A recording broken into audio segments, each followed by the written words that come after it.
Back here at Parentin.tv, and we are still with Dr. Anthony Dad.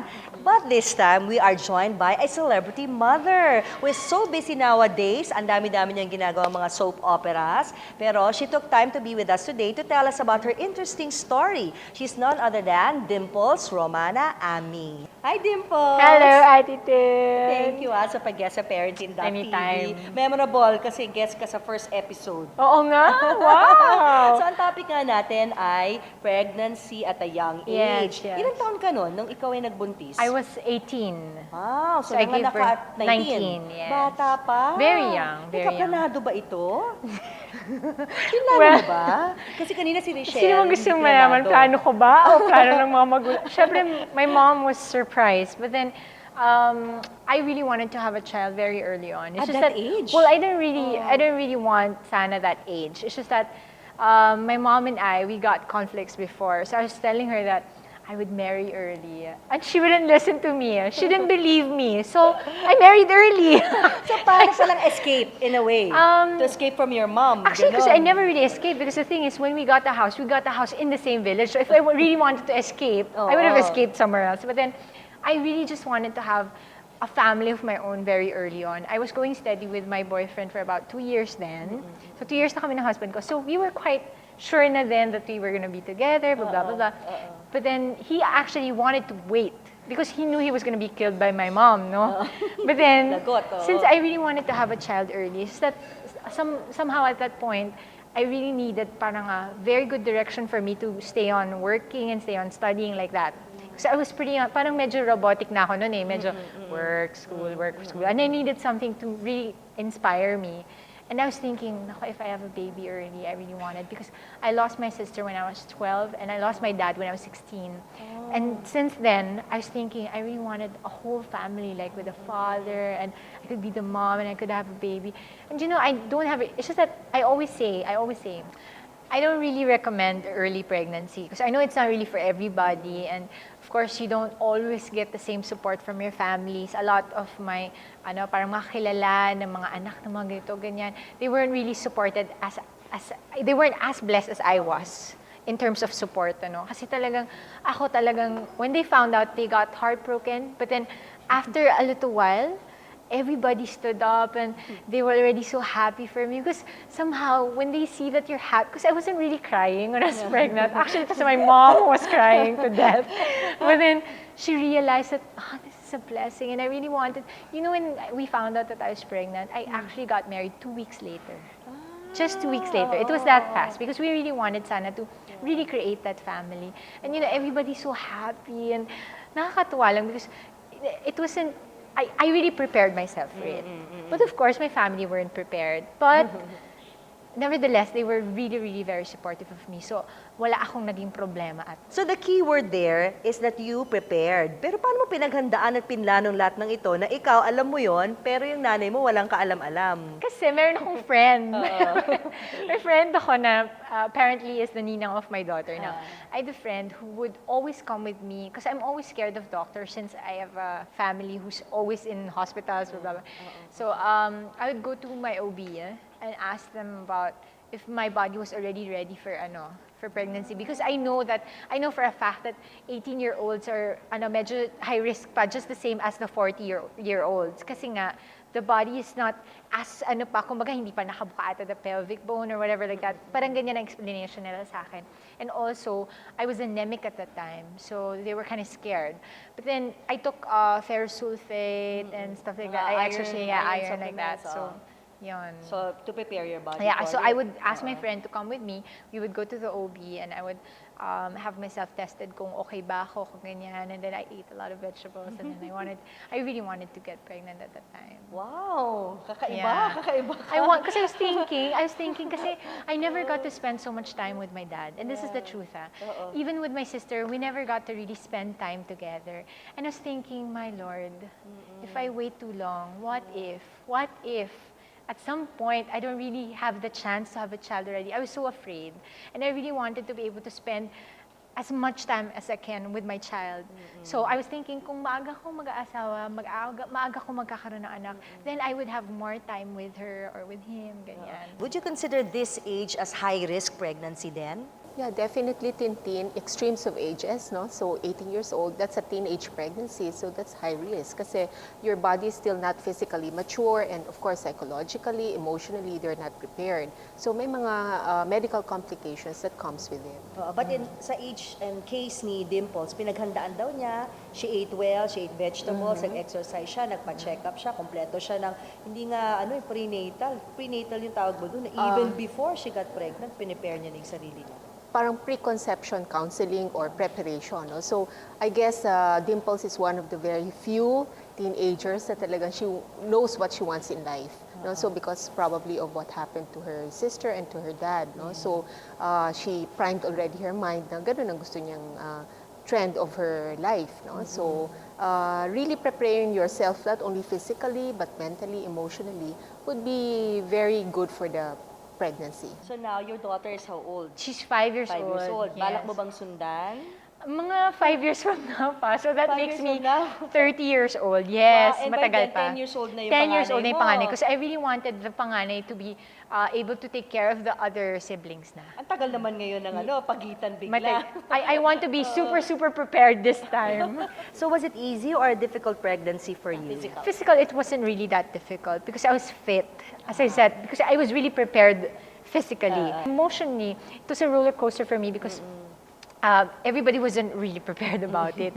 But then, since may pagkamatapang kasi ako, so every time that I decide on something, I really make sure I commit to it. Paninindigan mo. Talagang pinanindigan ko talaga. So no matter what. Noon, syempre, I get also hurt every time they get hurt. So natural yun sa akin. But when I see them picking up already, yan, medyo okay na ako. Nag-mature ka ba agad? Kasi sabi nila, nakakapagpatanda daw ka agad yung maagang panganganak. I grew up in a family very uptight, Prim and very proper, yes, like that. and, Very because they're all lawyers and doctors and all that. So I was the only artist, but I still had that uptight with me. Ganyan when I got married, because my husband is a fantastic comedian. I don't know, in his own way, he always makes me laugh. So yan, at saka with the baby, made me more relaxed. Not maybe mature in a way, but made me more relaxed and made me more. Parang it brought out really the kid in me because I never really liked parties. When I was in college, no partying, no smoking, no drinking for me. I was really straight. Kaya nga yung nanay ko nagulat siya I was pregnant. Oo, di ba? She knows Kasi, I never diba, got. You weren't a party girl, no Yeah, drink, no no, smoke, pero nothing. biglang, Bigla, oh, what happened? Sabi ko sa kanya. Oo, Actually, siya ang shocking, nagsabi sa akin that I was pregnant. Alam niya. Because she was the one who said, buntis ka. I'm like, nalalaman ng talaga nanay. po. Oo. Like, Pero okay. alam mo nang buntis ka at that time? No, not yet. Hindi. No, I'm like, Okay. okay. Then that's when I got tested and I say, oh yes, Tama pala. I'm pregnant. Yeah. Oh, galing ha. So, ano ngayon yung advice mo naman sa mga katulad mo at the age of 18 na malakas ang maternal instinct, gusto na rin magka-baby? Would you advise them? I think my advice is really to weigh all your options. Weigh all your options very carefully because one tick on the scale and it can go really bad, but it also can go really good. It's just that there are no I think in most situations for early pregnancy, wala yan siyang what do you call this? Wala siyang guarantee. Yeah. There's no guarantee that it's going to be easy. There's no guarantee that it's going to be difficult. But if it's already there, then I say go for it. Because I really am not into whatever taking it out like that. I don't think that's moral at all. But also, I think na ako, kung saan ako, sasabihin ko rin sa kanya for her to wait. For her to wait. At the right time, maybe she would feel, na, Mom, why like you? Why like that? I say, no, that's me. Doc, can you enumerate the complications na pwede pagdaanan ng isang babae pag masyado siyang maaga magbuntis? Yes, kung maaga yung mga teenage pregnancy, usually mga complications noon would be anemia. No? So, as mentioned earlier by Dimples, mga teenagers, picky eaters pa yan eh. May mga fad, no? Mga fad diets nila, they want to, yung mga baby fats nila, they want to get rid of that. So, nutritionally, most of them are anemic. No? So, and then when they get pregnant, there are physiological changes in pregnancy that yung na-aggravate yung anemia. No? So of course, when one is anemic, masama rin yung for the baby. And then yung mga medical complications, mga hypertension in pregnancy, pwede mangyari sa kanila, premature labor. The baby may be small for gestational age, no? Yung tinatawag namin parang growth restricted because parang they don't know how to take care of themselves, no? So nutritionally, hindi sila kumakain na maigi. So mas maliliit ang mga babies nila. So bagamat kinareer mo at pinlano mo Yes. ang pagiging buntis at that time, pero what are the 3 things na you didn't expect you would actually go through when you got pregnant? Although you planned it already. I didn't expect I would have a cesarean. Because I really wanted to go normal because my mom went through normal. She would always tell me, uupo lang siya dyan and it comes out. I'm like, that's easy for you. And I was thinking, baka sa akin then it will be easy. But Bakit cesarean? because when I went for a checkup, 1/4 of the of my stomach didn't have water anymore because the OB was saying that I would have, parang I had a leak, but not as talagang laki. But it's very minimal lang. But then I could feel the elbow already, and then it was Malaki na nga. yeah, Oo. malaki na. So they told me, why don't we go cesarean already to spare you all the pain, whatever ganyan. So I went through cesarean. That one I didn't Okay, expect. that's one. Yeah.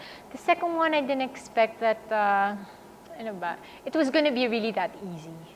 I mean, in terms of carrying the child, it was, I would have back pains once in a while, but it wasn't really as difficult as some people would say na they would really get bed rest and stuff like that. It was really very smooth for me. I think it really helped that I went through the checkups with the OB before, kasi it would really help you be informed. Did you take birthing classes? No, labas not at class? all. Hindi. No, not at all. Because I really just walked there. You know, there was Wow Philippines before. Yung the one in Intramuros. I would walk through that all the time. I would walk and walk and walk, and I would go up the stairs every time. So it really helped me be very as active as possible. So mas madali talaga sa akin. Kaya lang nag-CS nga because I didn't have water anymore. I didn't want to induce it. How was the labor? Nag-labor din daw ang mga nagsi-CS, di ba to? Na, I was so madaldal kasi I didn't really realize. I was talking so much kasi, ayan, the third one, I didn't expect that I was gonna be that afraid.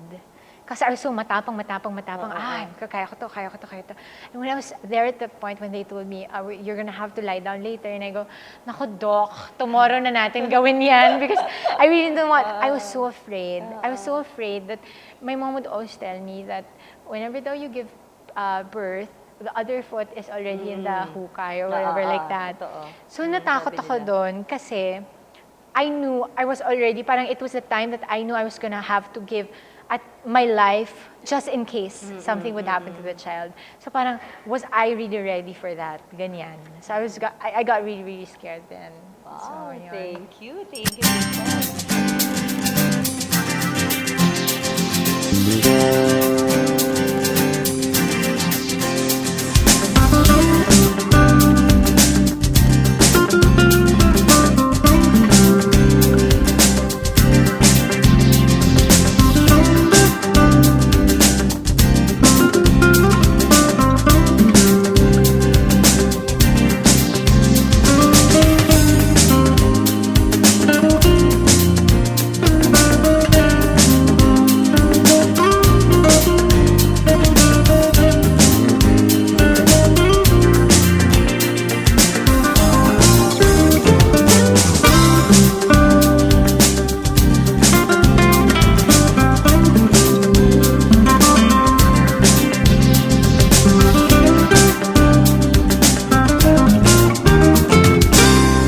ABC, easiest 1, 2, 3.